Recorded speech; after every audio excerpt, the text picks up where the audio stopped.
Hello everyone, I'm Natalie Nasser and I'm very pleased to welcome everybody onto this call today and to moderate this very exciting virtual roundtable of the Great Hospitality Reset, where we're going to be discussing today the industry outlook and the future of the hotel business. So without any further ado, let's begin. So our discussion today is going to last approximately an hour, and I'd like to take this opportunity to introduce you to some of the region's leading experts on hospitality. So joining us today we have Michel Noblet, he's the Executive Chairman of ATECA Holding. We also have Laurent Voivenel, he's the Senior Vice President of Operations and Development, Europe, Middle East, Africa and India, and the Senior Vice President of Human Resources and Talent Development for Swiss-Belhotel International. We've also got Chris Nader, he's the co-founder and the Chief Executive Officer of ENVI Lodges. Nick Jeffery, thanks for joining us. He's the Vice President International for Sabre Hospitality Solutions. Shamseddin, the Chief Operating Officer of Aleph Hospitality. Tina Haller, Director of Deal Advisory, Real Estate and Hospitality for KPMG. Rohit Vig, our Vice President Development for StayWell Hospitality. Vinicio Alberelli, Global Director of Operations for Nikki Beach Hotels and Resorts. And joining us in a couple of minutes, we also have Kostas Nikolaidis, Middle East, Africa and Greece Executive for STR. So without any further ado, let's begin. And I'd like to pose the first question to Tina and Nick. So Tina, over to you first. So where are we now in the industry and what is the industry outlook? Thank you, Natalie. So basically, particularly when we speak about the MENA region, the region itself is actually doing pretty well compared to other parts of the world. So I don't need to tell you that the hospitality industry has severely suffered from the COVID crisis. And when we look into the MENA region, we see that individual markets are performing relatively well, and the forecast for the entire region is that we're going to see an almost full recovery back to 2019 levels within the course of this year. So, for example, if you take Dubai, forecast for occupancy is around 70%, Doha around 72%. So I think one of the key advantages of the reason is that, albeit we still see international travel yet to come back, at least partly, we have seen that a number of mega events such as the Expo and also the FIFA World Soccer Championships. So this has really supported demand from within the region to the area. Also, we have seen a very good recovery from corporate and MICE travel. So this has all supported demand to the region. Still, considering what's currently happening in Ukraine, there's still a lot of uncertainty related to this recovery. Thanks, Tina. And Nick, what are you guys at Sabre Hospitality? What are you witnessing in terms of industry outlook? Yeah. So thanks, Natalie. So I'll probably answer this from a couple of angles. So firstly, in terms of where we are now from a mindset perspective, it's fair to say that both travel technology providers as well as hoteliers are spending considerable time and focus looking to determine what technology hotels need moving forward to position themselves to flourish as we emerge from the pandemic. The narrative that we're hearing frequently now from our customer base is that hoteliers want incremental retailing capabilities to allow them to monetize every aspect of the customer journey, both inside and outside the hotel room, as well as on-property and off-property services such as experiences. In response to these challenges, technology companies like Sabre are working hard to deliver new marketplaces that enable hoteliers to personalize travel by selling anything, including on-property and off-property products, services and experiences. These marketplaces will provide hotel travelers with seamless personalized travel experiences, but they'll also provide hoteliers, importantly, with incremental revenue growth and overall would create a stronger brand engagement and customer loyalty. Now, from a hotel performance, hospitality is certainly recovering at a faster rate than other segments in the travel industry. So air and agency are recovering, but certainly not to the same extent. Although the Omicron variant impacted booking trends in both December and January, we are seeing a quick acceleration in booking recovery, with hospitality bookings leading the way. Hotel CRS transactions continue to demonstrate buoyancy, And in January, they've recovered 77% as to the same period in 2019, so a fairly significant bounce back. Consumers are travelling domestically. We're seeing this trend with travellers staycationing in their own cities and regions, largely due to families still wanting a break from home, where the boundaries have blurred between personal and professional life to a large extent. Leisure travel continues to be the lead driver, with some softness still around business travel. Vacation travel is booming, particularly in mountain and beach destinations, while urban hotels are working hard to target digital nomads. There is huge pent-up demand for travel, and we expect that the travel will continue to rebound strongly in 2022. Across the 8 key markets in the UAE, our expectation for 2022 is an average occupancy of around about 70.5%, which is an improvement of 7% on the year before. And much of that, as Tina alluded to, is being driven by Expo 2020. Thank you. Excellent. Thanks a lot, Nick. Oh, it's great to hear that, there's an acceleration in terms of the recovery. Great to hear that some of the predictions are that 2022 numbers will start achieving 2019. And leisure still continues to be the key driver. However, good to hear that we're beginning to see an uplift in corporate and MICE travel. So that leads on to the next question. And the next question is for Michel, Laurent and Rohit. So I'll go to you, Michel, first. So how is demand evolving, considering obviously that there's been a drop in tourism, there's a rising cost, there's been pressure on rates. So how is demand evolving, and what can operators do to protect their business? So over to you, Michel, first. Okay. How is demand evolving? First and foremost, it's very important to restore the traveler confidence by ensuring hotels have the appropriate safety and hygiene measures in place. Then I believe, secondly, there is a need for rethinking business for the future through innovation and technology. And thirdly, it's important to target and grow local business as well as consider alternate revenue streams. And above all, hotels should invest and focus on marketing. Let's leave marketing to experts rather than trying to be marketers ourselves. Excellent. Thank you very much for that, Michel. Laurent, is there anything that you'd like to add to that? So Michel was saying, his last point was marketers, leave it to the experts. So anything that you'd like to add to how is demand evolving and what can you do to protect your business? Yeah, actually, I will try to be as short and concise as Michel, but I think that the first thing that we need to look also is we need to be very smart on the way we are collecting data and also the way we analyze the data that we are receiving. It is obvious today that we need also to have a faster pace in digital transformations. I think that's the number one thing that I will look at. The second thing is we need to look at revenue diversifications. We need to get out of the box traditional thinking, just basically to leverage the assets. Thirdly, I think that we need, and we talked a little bit, I think that Tina and Nick talked a little bit, we need to better prepare for uncertainty, okay? We need to anticipate the futures. We need to plan for crisis. And unfortunately, we know exactly what is happening in Europe, and we need to be very, very resilient. Finally, I think that at Swiss-Bell, we are really looking at developing and investing in people. Today, the values of our industry is still obviously the technologies and everything, but without people, basically, we are absolutely nothing. And that's what we have done with Swiss-Belhotel.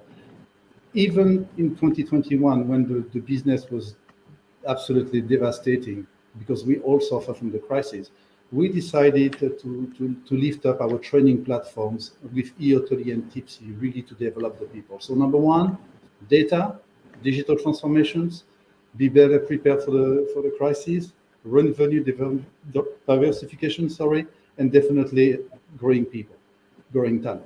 But that's maybe why I'm also in charge of the talent development for the group. Back to you. Brilliant. Thank you so much, Laurent. Some really good insights there.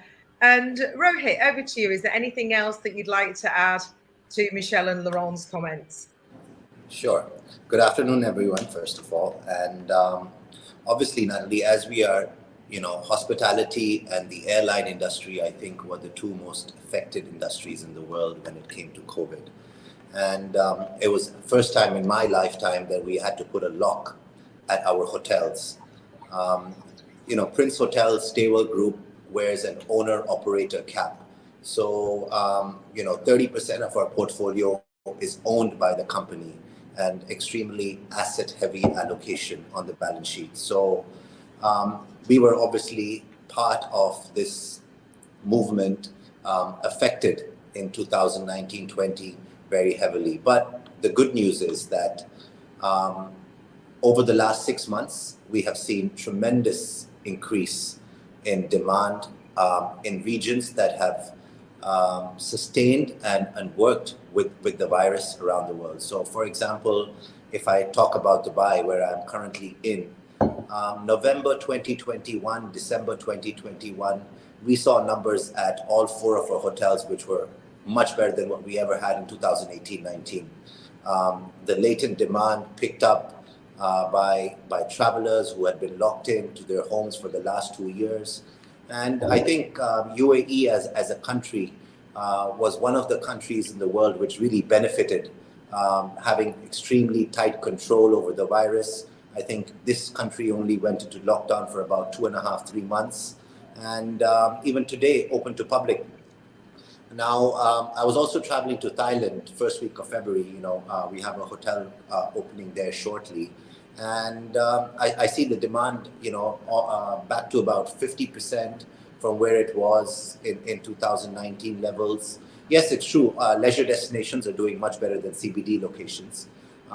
Similarly, in Australia, where we operate about 15 hotels, Hunter Valley, the Vineyards, all doing extremely well. Yes, CBD locations still suffering. I know the Prince Akatoki in London, we had to shut 4 times in the last 2 years. And opening and closing hotels is not easy. But once again, demand is growing in that region as well. So I think with better understanding of the virus, with obviously the weakening of the strain, the confidence of the customer, I think globally, and I know a lot of agencies, we did a lot of research because a lot of our owners, including ourselves, we wanted to know, what the forecast would be. Would it return back to in 2020, 2021? And when I saw the forecast come in 2020, it was extremely pessimistic. And now those agencies have completely turned tables and adopted an optimistic approach, which is great, because that means the market has recovered much quicker than any one of us expected. And I expect, normalcy to be back by 2022 or 2023. Excellent, thank you. So great to see once again normalcy. You're all seeing some normalcy returning. There's some critical focus areas that you need to focus on, and great synopsis from all 3 of you. So now that we can see that business is coming back, we need to be more agile, we need to be more resilient. This question is for Chris, Jad, and Vinicio. How should investors rethink hotel projects to overcome the challenges and cater to kind of the changing buying behaviors and the changing mindsets of travelers? So I'll give that one to Chris first. Sure. Thank you, Natalie. The change in market behavior and requirements and lifestyle, I guess, have pushed hospitality professional and hotel investors and developers to start thinking differently about how to design and develop a hotel, how to conceive and how to look at an opportunity. It used to be in the past that 70% of your revenue used to come from rooms, and therefore you would start thinking how many rooms I can put in a building, how much I can maximize my number of rooms on a particular plot of land. And you would hear like 300 keys, 400 keys, 500 keys, and people get really excited about it. Well, mainly the person signing the deal because of the bonus, but then it doesn't anymore add any value to the guests. They're looking for something different. They're looking for something much more intimate, much more experiential, much more diversified in terms of offering.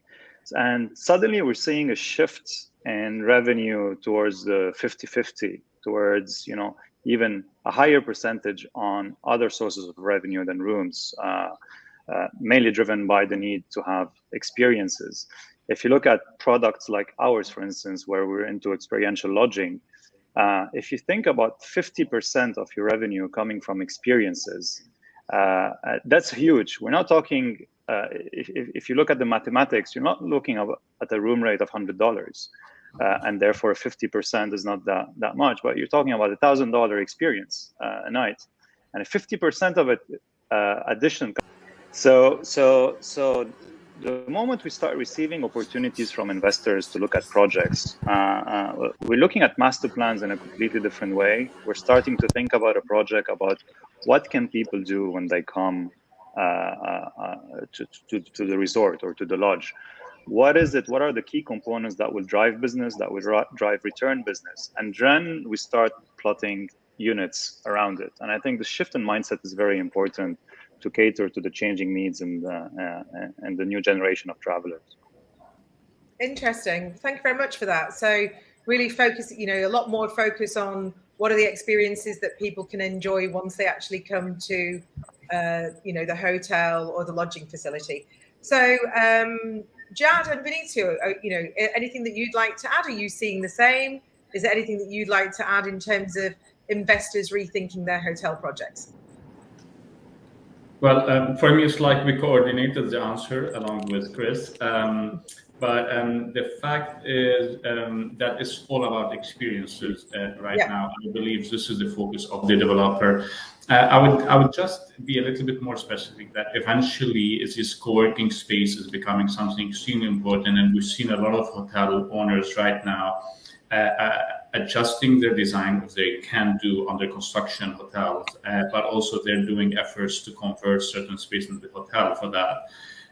But also involving new ideas. They want to go lifestyle. All customers now are seeking lifestyle experiences, right? They've been locked for many years. Some hotels are seriously, or even brands, seriously considering a pet-friendly approach. They want to allow people because they've been locked, and you know what? The pet is locked as well. So they want to allow them to go out and come. And adding to or confirming Chris' point of view is in our hotels at Aleph, over 50% of the business is generated from food and beverage and other experiences, which tells a lot. People want to experience now. They don't want just an accommodation. Everyone wants to be outdoor when it's possible. And that's also another new trend that people are trying to do on their rooftops, in their gardens, converting spaces, and so on. So it's all about creating experiences, different ones, in addition to the technology and artificial intelligence use, of course. Thank you. And Vinicio? Thank you very much, Natalie. And of course, Chris and Jad say it all. I think the experience elements is essential. And I can talk from an operational standpoint of view, traveling on our Nikki Beach around the world and talking to investors and also to existing owners. We always talk about food and beverage. We always talk about what can we do this year to retain our customer in our resorts and spend, let's say, a week with us and increase our length of stay. And basically, I will see Nikki Beach, as per its nature, is definitely driven by the celebration of life motto. So all of you guys that knows our brand understand that we are looking at clientele that's really experience seeker. Of course, 50% of the revenue pretty much as well is driven by the food and beverage. There's a strong beach club component, but also in our hotel division, we do have exceptional restaurants and definitely creating something that is very authentic and local. It's one of our main key. I just also want to share that location has always been a key for obviously every investors in our segment, in our business, and always will be. I think now we have to add, as Laurent was mentioning before, the planning part, which is essential. Planning wisely and looking at what else can we offer aside the room experience additional to create the guest journey. It's fundamental, and to be honest, right now around the world, as I repeat myself, we have a set of loyal customer really looking at traveling around our network, and all looking for the same opportunity to unwind, relax, and try and understand also the local culture. And why not? Through the food and beverage experience, I think is one of the best approach. Then we can talk about sustainability. We can talk about supporting the local community for a strong restart. So I think it's all really correlated. But yes, let's go back to the origin of hospitality, when you were actually traveling with your horses, and the first things you were doing was dining, right? Before going to sleep. Let's go back to the very essence of also hospitality, which is being hospital, and food and beverage is the key component. Excellent. So, thank you for that final note, taking us back to the early days of hospitality. So so it's all about experiences in the end, and it's all about how you kind of expand those experiences and bring to the forefront. We do have a few questions coming in, but I'll keep the questions until the end from the audience. We'll go back to those. But the next question is actually for Laurent, Rohit, and Tina. So I'll start with Laurent. What kind of changes are you seeing in operations and in the strategies that you're having to implement? What kind of changes are you seeing? Well, quite a lot, actually. The very first one that we can see is that, first of all, the corporate travel has changed. COVID-19 created a different set of mindset. We know that the corporate travel will never be the same. Honestly speaking, it will never be the same. Are we going to lose on corporate travel? Most probably, yes. In our hotels, and we have 135 hotels around the world, we saw that the corporate travel volumes have dropped, but the length of stay have increased. So basically, the people don't jump in the plane for a meeting like we used to do before. Now, when we go for 2, 3, 4, 5 meetings, and instead of staying one night, we stay 2 or 3 nights. But for example, I look at myself, and I look at my companies over there. Yeah, our traveling has dropped by more than 70%. But the length has increased, number one. The second thing that I see happening is that, bye-bye baby boomers. The baby boomers, which used to represent 70% of the business, in the next few years over there, will not even represent 10.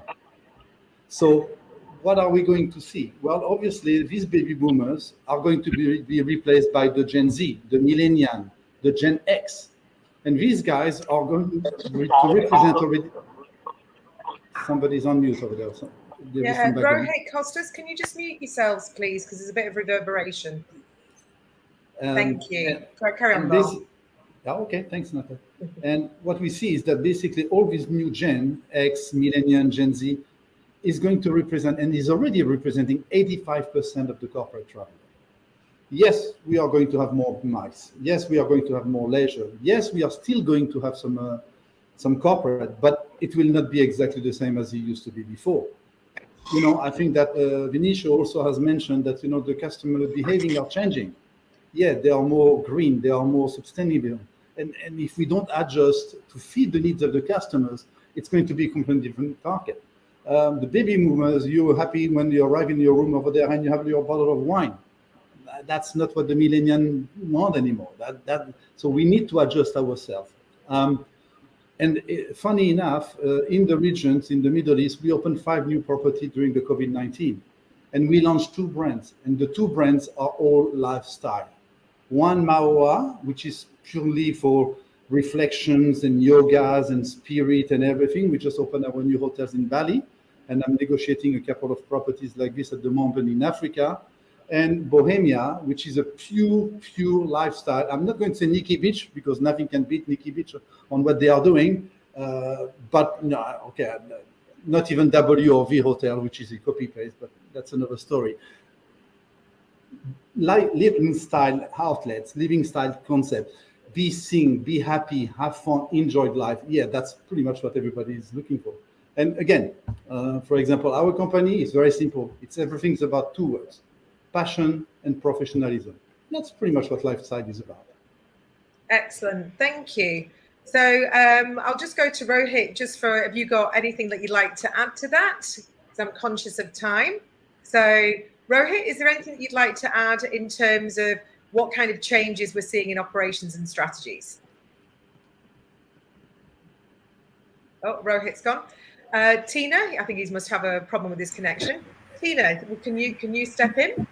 Yeah, sure. I can only reconfirm what Laurent just said. And I think that the COVID crisis, this has just accelerated some of the issues the industry had already before that.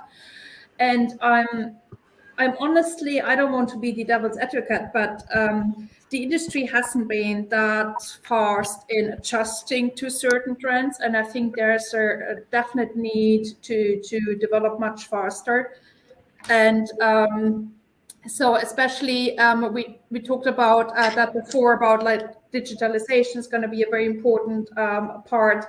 So in order to be profitable going forward, the industry needs to adjust. And somebody had just this comment about Oyo in the chat. So we're currently seeing a lot of new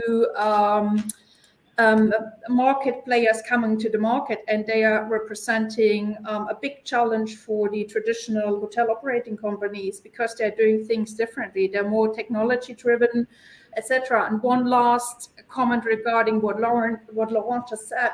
So when I look into my generation, for us it was quite normal, hopping on a plane, spending 3 days on the beach in Dubai. That's going to change. So the youngers, they won't do that anymore. So the earthbound business is going to grow, and that's going to have a major impact on destinations such as Dubai and the entire MENA region. So there needs to be a shift in mindset to adjust to the new travel behavior. Thank you very much. Thank you. Yeah, so very significant shift in terms of operations and strategies based on obviously the new consumer and the new consumer mindset, because everybody's mindset has shifted and the way of working has shifted. So great to hear some of that. So this one is probably for Chris. So what are some of the key innovations and trends leading to change in the hotel industry? So I think we've kind of touched on it, glamping lifestyle. What are some of the key innovations and trends leading to changes in the hotel industry? Yeah, I think I'll answer your question from the standpoint of what we're doing in terms of experiential lodging. Some of it can be considered as glamping, and it's important not to speak about it as an innovation because it's not something new. It's been there for a very long time. It's been there in Africa and in South America. It's been extremely successful, but what happened is that the change in the mindset that we were talking about has suddenly increased the demand for these types of experiences. Today, you're seeing in the last 3 years, I would say, since the beginning of the pandemic, the word glamping has became a big buzzword, and everyone's thinking the moment we can bring a cool alternative type of accommodation, such as a geodesic pod, for instance, and throw it somewhere, it's going to be successful. Because glamping is, trendy, because experiential lodging is the future for the leisure hospitality segment. But this is a big risk. This is very dangerous because it's not the product that makes a project successful, but it's actually the experience that you create on the site. It's how you integrate with the local community. It's how you integrate with the environment, with the wildlife. It's how you work to preserving cultural heritage. It has a lot to do also with how serious are you about sustainability. This is what makes these projects successful, and I guess we're lucky to have technology helping us a lot in terms of how we implement sustainability on these projects and how we monitor sustainability. And I think this is very important. So always tell people not to confuse, what people are doing sometimes was just putting a few tents and domes on a site and hoping it's going to work. It's working now because of the pandemic, But in the long term, it's really more than that. Yeah, absolutely. Thank you very much for that, Chris. And Vinicio, anything that you'd like to add about key innovations and trends leading to change? Sure. I think what we are seeing in our luxury segment and lifestyle resorts is more and more also young generation, young people coming and looking for a home away from home. So we're really trying to create a space that is super comfortable for our guests from a high technology, high internet speed, and converting a room that can be becoming sort of an office space. And even around the beach, we see a lot of people now doing their business with crypto market and other form of business on a young generation really working in our resorts. And at the same time, there's definitely a strong demand for outdoor spaces. So living in the outdoor, Nikki Beach is all about outdoor. And, you know, one thing I want to say, the terraces of our hotel are, we see people in our terraces enjoying the terrace space. We retail the terrace space as a premium retail space in a way, real estate space, because honestly, there is those days the length of staying has increased, as Laurent mentioned before. Same happened to us, and when it's not a villa, it's a room. There's still this need to feel comfortable, to feel home, and to work outside, and to enjoy, let's say, the fresh air. We've been so affected by lockdown and restriction, and now people, they simply want to celebrate life, and they simply want to leave the outdoor. So I think the trends are really pretty much aligned with what we discussed. I mean, when you're looking at camping or an experience in the deserts, I can compare the same, having a nice dinner on the sand like we used to do in Dubai right now, creating the restaurant experience to the sea, close to the sea, or leaving your hotel room outdoor and enjoying your outdoor space in your villa. And there is a lot of demand for this kind of, let's say, benefit in the state. Excellent. Thank you. So lots of people looking for opportunities to enjoy the great outdoors and experience the great outdoors, but connectivity still remains key because people are still working. A lot of them, especially the younger generation, are doing a dual activity, if you will. So the next question is going to be for Michel and Rohit, actually. So now, bearing in mind all of the kind of different elements and aspects that we've just spoken about, is there a shift or a change in the standard owner-operator agreement? So, Michel, I'll go to that one with you first. So, is there a shift or a change in the standard owner-operator agreement? Absolutely, Natalie. Well, is there a shift or change in the standard owner-operator agreement? Yes, indeed. Well, traditional relationship between owners and operators is no doubt changing, and we are definitely seeing a shift towards alternative agreements such as the third-party management agreement, franchise agreement, lease agreement, franchise agreement. But what is for sure, the owners are becoming smarter and smarter.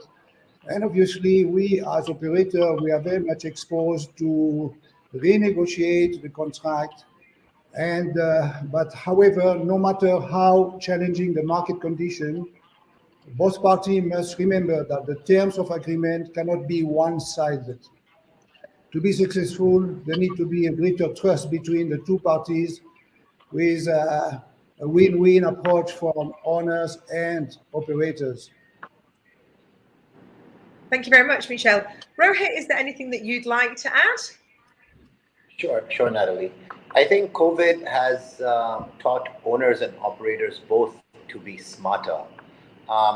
Before I get into what operator agreements changes have come into play, I think operators today have started operating much more efficiently. Post-COVID, we have seen several of our hotels as we had to keep them on minimum staff for a long time. The minimum staff have now learned how to multitask and perform several duties that they were not doing previously. So we've seen a lot of efficiency in the way we run hotels today. We've seen a lot of hotels performing much better, i.e. Having higher GOPs. And as Laurent talked about earlier, obviously customer expectations have changed as well. Based on all of this, so the owner now understands that the hotel can be operated with better margins and expects that sort of flexibility from the operator. We've also seen owners looking at shorter term of contracts. I remember about 10 years ago when we started signing management contracts, we would sign nothing less than 25 years. Today, I think post-COVID, a lot of owners are looking at 10-year, 15-year contracts, which is very different in terms of the NPV of a particular transaction. Also, I think the owner now wants to get involved in his business to a greater degree. So having that flexibility as an operator, we get a lot of requests saying that owners would like to have a small office in the hotel, which we never had heard of before. So I think now post-COVID, everyone has learned to work as a team, whether it is the owner or the operator together, to ensure the hotel can be successful. Excellent. Thank you very much. So, as you both said, smarter owners, increased efficiencies, enhanced productivity, and changing contract durations. So, some key things there to consider. So, next question, I'm going to pass it over to Kostas, Tina, and Nick, and I'll start with you, Kostas. What can be done to support the recovery and development of the hospitality sector as a whole? Yes, so as most of you have said, and you've probably heard before from STR data as well, we've come a long way in the COVID recovery. The Middle East in particular has been leading that recovery. When you look at global regions, almost back to pre-pandemic levels, and exactly on pre-pandemic levels when it comes to average daily rate. And there's more to come. Obviously, Expo events have boosted that. We expect more from the event side to come in this year, in 2022, with Qatar hosting the World Cup. A big, busy business event calendar coming from Dubai as well, with new announcements almost every other week. And what else we can do to support it is, from a hotel side, I mean, the external environment is something that we cannot control, and that's something that we've come to terms with over the past 2 years, right? And I think we can all agree to that. But internally, obviously, it's about doing the simple things. I think in these extraordinary times, it's about doing the ordinary things better. And I think the increased efficiencies, what Rohit has said, trying new concepts, pivoting our business models, such as Laurent mentioned earlier, with his changing guest mix to different generations, is about remaining flexible, being on the pulse, following the market trends, right? Not being stuck in our old ways, resembling the dinosaurs, and keep moving forward. Together with the owners, the whole ecosystem together, the technology providers such as STR, the management companies, and the hotel staff themselves as well. Very important to also mention the staff that work in the hotels. Thank you very much, Kostas. Some good insights there as well. Tina, is there anything else that you'd like to add? So what, from your perspective, what have you seen that can be done to support the recovery and development of the industry as a whole? I think honestly much has, or most has already been said. So I think key is really being aware of the customer journey, being able to respond to the entire customer journey. And I think one important part for the industry itself is also create resilience. So be able to respond to changing market environments and make sure that any changes, that there's a response available, and that each hotel, the industry, each market gets out of this as a beneficiary. Excellent, thank you, Tina. So I think we've covered most of the things in this particular question. So Nick, I'm going to take you to a different question now, which kind of supports what we've just been talking about. So for you, Nick, online bookings are playing a significant role in the industry's recovery. So how can new technology and tools advance travelers' experiences and grow e-commerce in the age of artificial intelligence? Thanks, Natalie. So I think technology will continue to play a key role during this and during most times of dramatic change. With elevated guest expectations now demanding a connected, seamless and personalised experience, hoteliers have to adapt by offering more personalised content. However, by doing so astutely, it's also going to create for hotels more revenue and service opportunities, which ultimately leads to a better overall guest experience. In the future of hospitality retailing, I guess we're encouraging hoteliers to think beyond the room. And by this, I mean hoteliers need to embrace a more holistic concept of the customer journey, examining every aspect of the consumer trip to determine what they can monetize that will subsequently enhance the overall guest experience. So artificial intelligence and machine learning have a key role to play here, as not every customer engaging your hotel brand is a known entity or is a repeat customer. By leveraging the concept of lookalike profiles, for example, and applying these profiles to each consumer interacting with your brand, you both increase the likelihood of surprise and delight moments where your technology has anticipated a product or service the customer may not even have thought of, and at the same time you grow those revenue streams. Consumers have become and will continue to be more focused on local experiences that deliver greater authenticity. So by leveraging technology that places your hotel at the center of the customer trip, it will only improve the stickiness and relevance of your brand. A lot of what I've been talking about refers back to sort of digital platforms, which I think Tina referred to before. But it's important to note that the developments that organisations like Sabre are undertaking in this area are intended to be multi-channel. So not just through the brand website, but also through the call centre. We intend to power call centre agents with the ability to deliver that same level of personalisation that they get through the digital brand site. Ultimately, our aim is to ensure that the breadth of products and services hotels can offer their customer base is only limited by the hotelier's imagination. Thank you, Nick. Thank you. So, technology is still going to continue to be at the forefront of driving the recovery. So this one's for Michel. So Michel, how can we foster greater cooperation and collaboration within and outside the hotel industry to boost business? Well, this is a big question. However, we all know that business landscape is changing. There is a difference between running a business and growing a business. Collaboration is critical to success. At ATECA Hotels, we have recently joined BEE, Big Global Program by ARY, which is an international business enhancement ecosystem of business success partners connecting humanity for prosperity.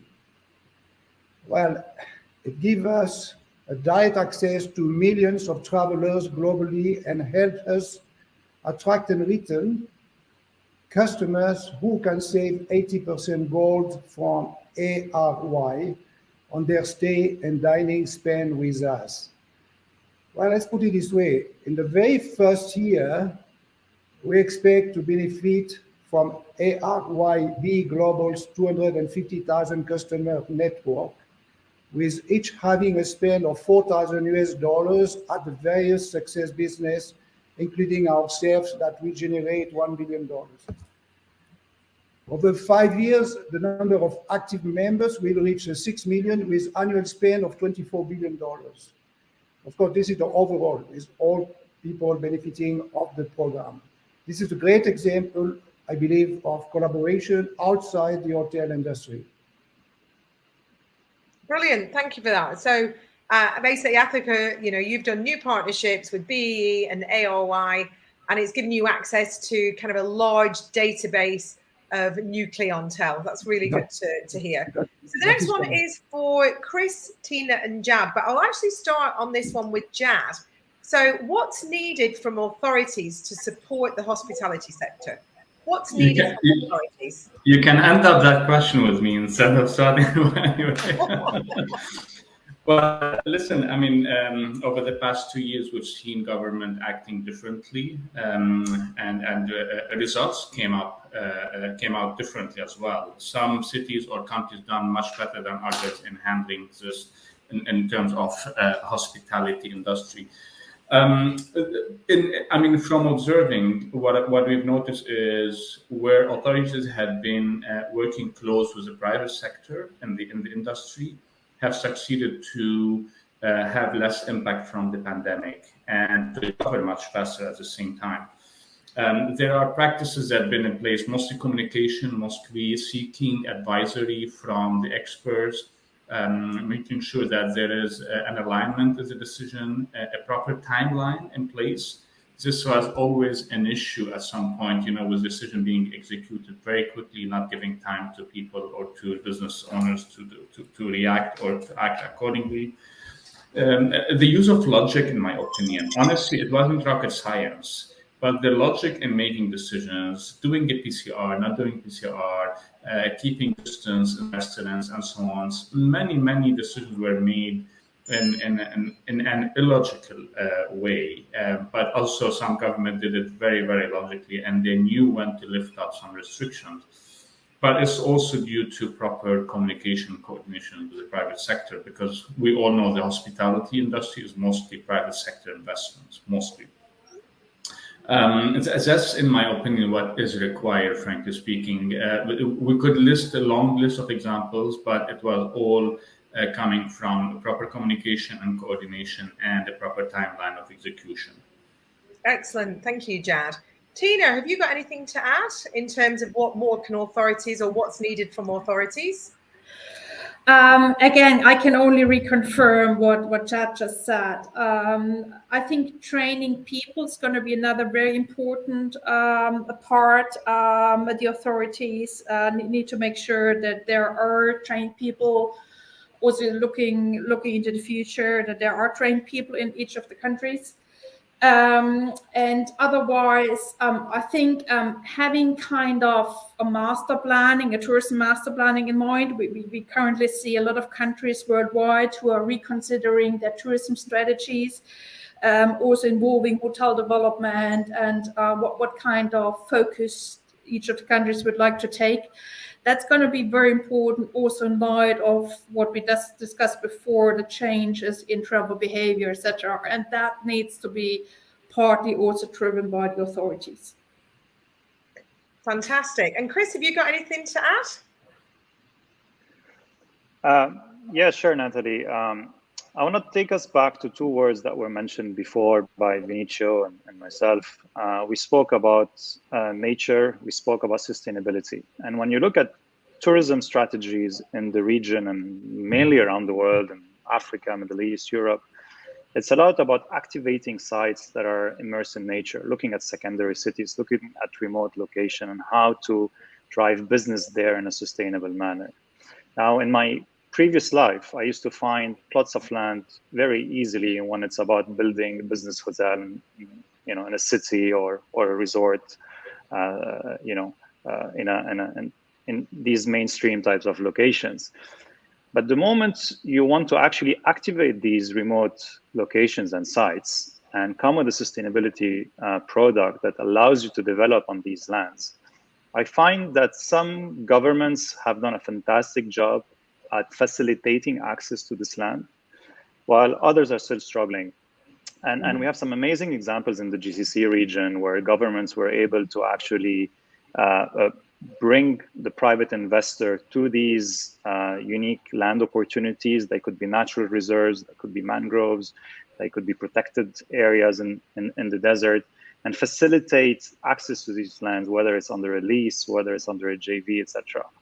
But unfortunately, many others, despite speaking about tourism being an important pillar and trying to promote alternative tourism and sustainable tourism and responsible tourism, we're struggling a lot in helping the private investors find these lands to develop such projects. So I think, as Jad was saying, much closer and active collaboration between the government and the private sector and facilitating the obtention of land and approvals of licenses and project developments under this umbrella of nature and sustainability it will help a lot the future of the leisure tourism. Thank you, Chris. So thank you, Christina and Jad, for your highlights.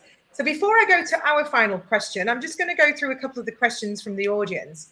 So one of the questions is from Walid Malouf, and he's asked, how important is it for hoteliers to extend the relationship with the client beyond their time on the hotel premises?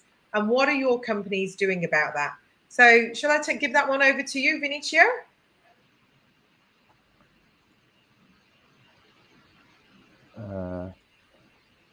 Yes, sorry, I was unmuting. No problem.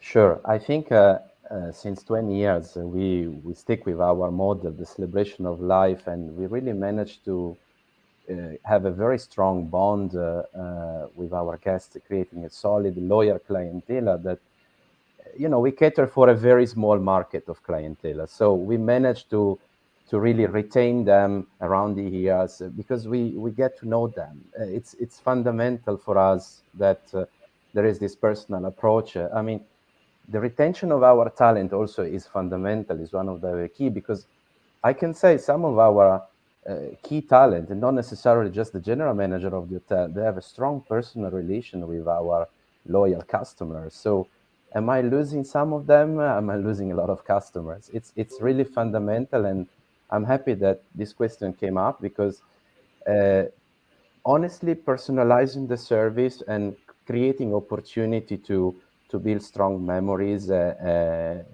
related to the experience is a key. And we can talk about technology, we can talk about PMS, we can talk about opportunity that we have to get to know our customer from pre-arrival to post-arrival. We work very closely with sentimental analysis reports to really understand, learn from the feedback of the guest, but in principle, it's really the one-on-one relation on property, on site that makes the difference.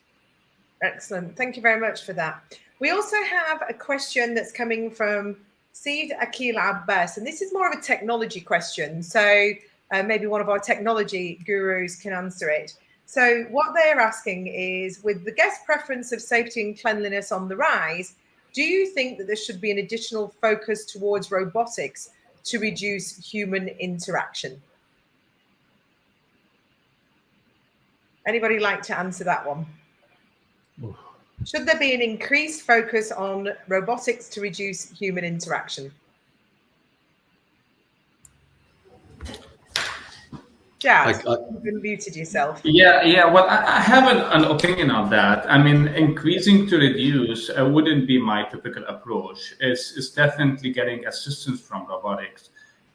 We just spoke a lot about experiences, and experiences, in my opinion, comes from interaction with other people, be it customers or servers or management. I mean, robotics are here to assist, not to replace humans, to enhance experiences, to create new ones sometimes, but not to replace. Hospitality, in my opinion, will never get better with robots serving people, but assisting in improving guest experiences.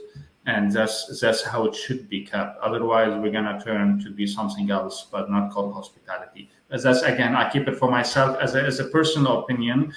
We could debate this very openly if time would allow, but that's a whole session by itself. Excellent. Thank you, Jad. Well, the clue's a little bit in the name, hospitality. So hospitality is all about people as well. So it's how to use, from your perspective, it's how do you use AI to enhance the customer experience rather than making it the customer experience. So there's one last question from the audience, and that is from Mohammed Mujtaba Hai.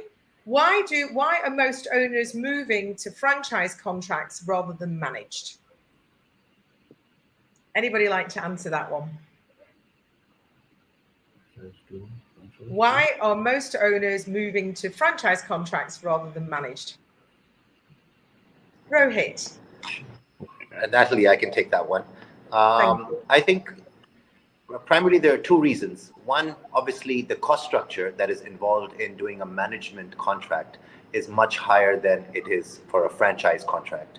So the bottom line has become extremely important today. And over the years, I think the owners have learned how to manage hotels from professional operators and would like to experience that themselves. Today, marketing license deed or franchise contracts offer a complete distribution solution for the owners. And especially in tier 2, tier 3 cities, where an owner sitting at the hotel or, living in that particular city would probably be more aware than an international operator on what the local communities are looking for, what the domestic traveler is looking for, and then, cater to that. So I think cost structure plays an important role, and knowledge of the local market, especially in tier 2, tier 3 cities, plays a significant role as well for this change. And decision-making process, if I may add, when owners have the power of making decisions, especially in crisis mode. Thank you. That's right. Yeah, thank you. Yeah, very good answer. So we do have, I'll just go for, actually, I'm going to go for your question, your last question. So from each of you, what is the one word or sentence that you will use to describe the future of hotel business? What is the one word or sentence you will use to describe the future of the hotel business? I'll start with you, Tina. Sorry. So in general, I think it's definitely a bright future, but with more challenges that we have seen in the past, and market participants need to be prepared. Excellent. Michel? One of our audiences said challenging, so the audience are joining in. So Michel, what's one word or sentence you'd use to describe the future of the hotel business? Well, in a very simple way, be always ready to adapt and change. Okay, adaptability and change. Fantastic. Laurent? I don't know if you watched yesterday the football match, which was the final of the English Cup. And it was certainly one of the most exciting football match I ever seen in my life. And if you haven't seen the match, watch it. And the reason why I mentioned that is I would like to quote a French manager called Arsène Wenger, who used to be the coach of Arsenal.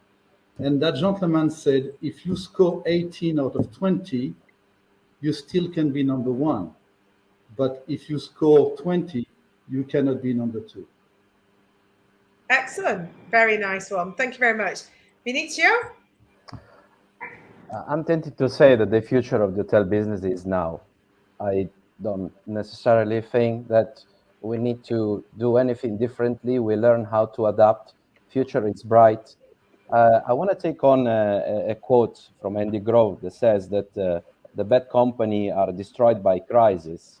The good company are survived, but the great company are defined by the crisis. So the spirit of adaptation to the new normal and everything that we are discussing today, this is clearly an alignment in every side of the industry to define it. We know what we have to do. So it's just bright and the future is now. Excellent. Thank you. Chris?